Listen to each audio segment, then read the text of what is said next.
Welcome to Around the Weird. Here's your host, the museum curator of the strange and unusual, Mr. Nothing. Thank you, mysterious voice, and welcome back to Around the Weird, a booktube channel where I talk about all the unusual and out of the ordinary literature that I found in my travels.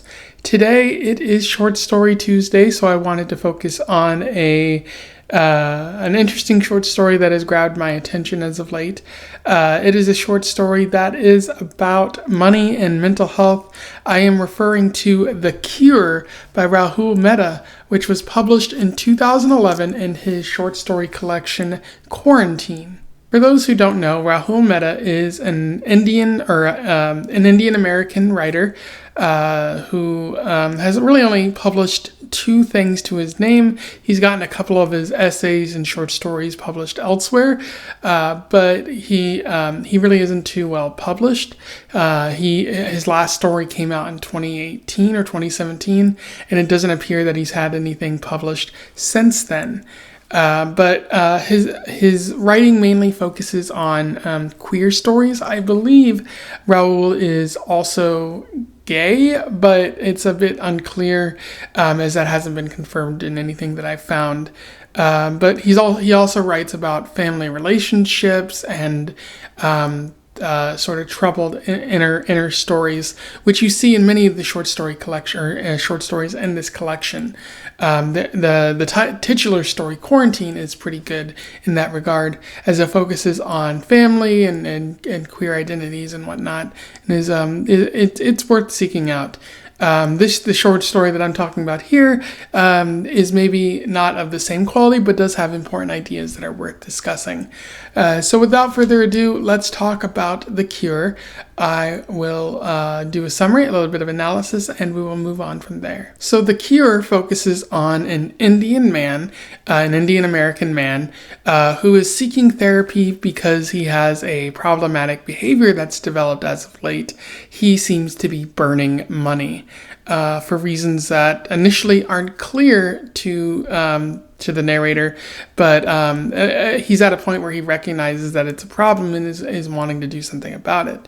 So at the recommendation of his friends, he goes and seeks a therapist. And the therapist initially wants to know his relationship with his parents, although the narrator notes that it's not really related to his parents, but the therapist states that everything has to do with the parents. And he recalls at least one story where he went to a toy store with his sister and his uncle when he was a child, and the uncle said they could buy anything, and his sister ended up buying a pretty expensive model car. And when they got home, the sister got in trouble because she had purchased such an expensive item. So the narrator is probably starting to see that this might be related to his parents in some way. He also relays a story specifically to his therapist about a time when he went to Rajasthan, and a cabbie offered to take his luggage to a hotel, but he decided against it. But instead, he took up an offer from a young child who agreed to do it for 20 rupees. And he felt a little bit guilty about it, especially because the child referred to him as master, which he didn't want that on him, because he believed himself to be an Indian man, or an Indian just like that child. And when the child was done, he gave the child 40 rupees because he felt guilty, but that was less than $1, and so the guilt kind of stayed with him. And then a short while later, back in New York, he went to Le Bernardin, which was a fancy restaurant with his family members, and the bill ran up over $1,000 at that point. And he notes that at that point, that's when the burning money started. As therapy continues, the narrator notes that they're changing jobs quite a bit to the therapist, and eventually the narrator decides to quit therapy because they say that they're moving to Wisconsin. However, it's clearly not the case, and a short while later, the narrator runs into the therapist at a grocery store, and the therapist notes that they knew that the narrator was lying, but they don't seem to care and just hope that the narrator is doing well. And at this point, the narrator also notes that they're their family has acquired quite a bit of money over time, including receiving a call from their father indicating that the savings has reached 7-digit numbers. So they're millionaires at that point. They seem to be doing quite well for themselves. And as the story ends, the narrator notes that their burning money issue has kind of been fixed, as they created a picture frame that was made entirely of folded $20 bills. And the picture in there is of their sister at her wedding along with the family. And the husband isn't in the photo because they took a photo without the husband. And that's good because the sister ended up getting divorced. But the narrator notes that the wedding cost thousands of dollars and the marriage only lasts a year. So it feels like a money kind of poorly spent there. And as the story comes to a close, the narrator notes that the sister doesn't like the photo, but the narrator likes to keep it around as a reminder. And that's where the story ends there. In terms of analysis, I think it's pretty clear to see the ideas that Rahul Mehta is talking about here. One of the themes that he's working with is that of money, which can be a tricky situation and a trap to fall in, where you're seen as a hack writer, because every writer, every half-assed writer, wants to say, oh, money isn't the answer to everything and greed is bad and whatnot. But I think Mehta does offer a little bit of nuance here. He notes that the narrator is burdened by the financial inequality in the world. We see this in the story of Rajasthan, where he gives the child 40 rupees, which is less than $1. The child refers to him as master, and he feels a great sense of guilt about it, especially because when he gets back to America, he sees that some people have so much and other people have so little, and maybe there's a sense of a feeling of wasting that money. Maybe there's a sense of maybe he doesn't deserve that money, and that the people who really need it aren't getting it, and that there's no way to really avoid that systemic inequality that takes place. But of course, that all of that is a good point, but the question at hand is, what does this burning money accomplish? It doesn't seem to do much, and you can't really change much by burning the money, which one character even points out in this story. Allow me to read you a quote from this. Yvonne asked me, instead of burning the money, why didn't I send it to poor kids in India? I thought about it for a minute. I said, money can't cure the problems it creates, though of course I understood it was more complicated than that. Yes, she said, sighing, but whom are you helping by burning it? I didn't respond. I knew the answer. And that's a really good point. The narrator is saying, oh, money can't solve every single problem, especially those that it creates. But Yvonne is pointing out, well, if you burn the money, you can't do anything with it. You can't send it to the people who truly need it, and you can't use it to affect change in the world. And as she notes, who are you helping by burning it?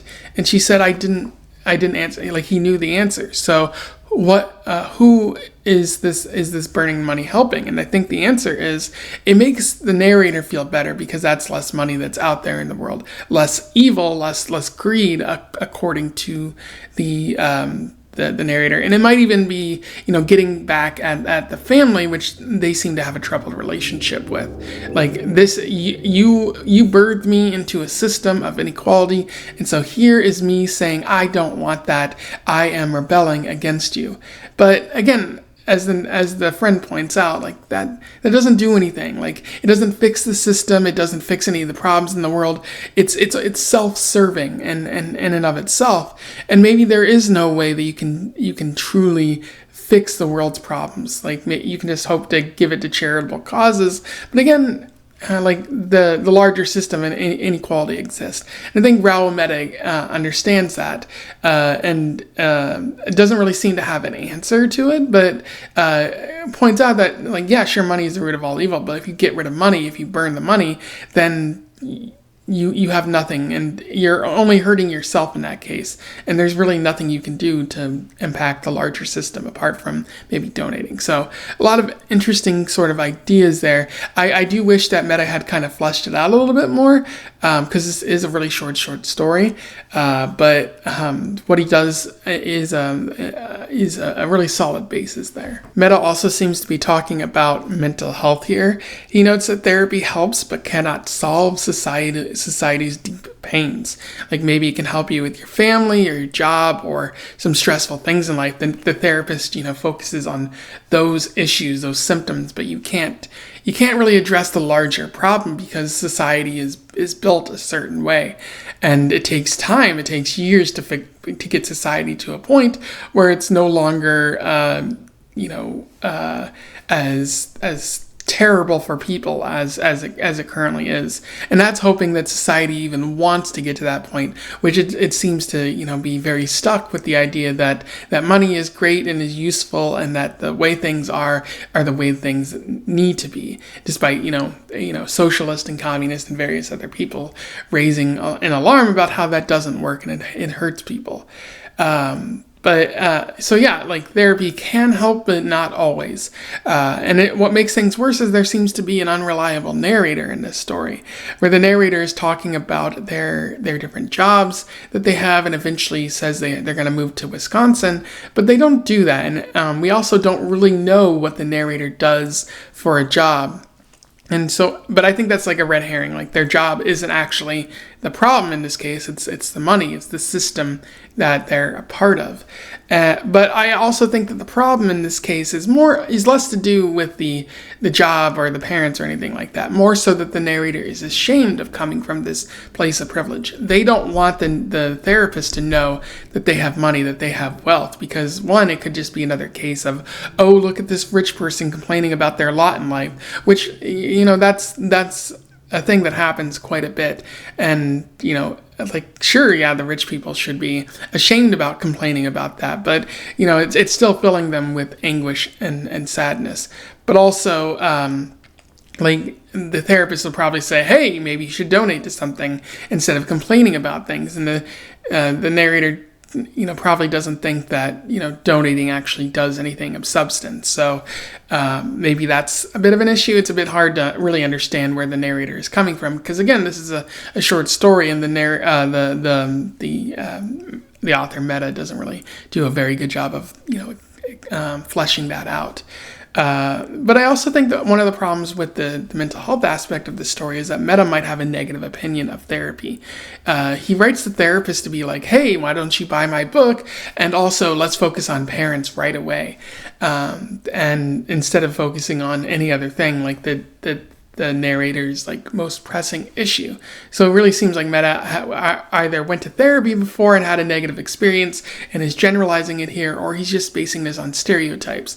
So I do think that this aspect of the story is weaker and actually causes the story to suffer a little bit. Anyway, so those are my thoughts on The Cure by Rahul Mehta from their book Quarantine. I do think that many of the stories in Quarantine are pretty high quality. Unfortunately, The Cure, despite having some interesting ideas, I don't feel that it completely lands. It's just a fine short story, one that probably won't carry through in my mind in comparison to the other short stories that I've been reading recently. But it is still something worth considering, and I do recommend that you seek it out, perhaps if you find it at your local library. I found this short story collection at my local library, so that's probably an option for you as well. If you read this before, you simply want to comment on something I said here, do so below. Let's have a discussion about Quarantine or The Cure. Otherwise, don't forget to like, share, and subscribe so that more people can find out about this author or this short story if they don't know about it already.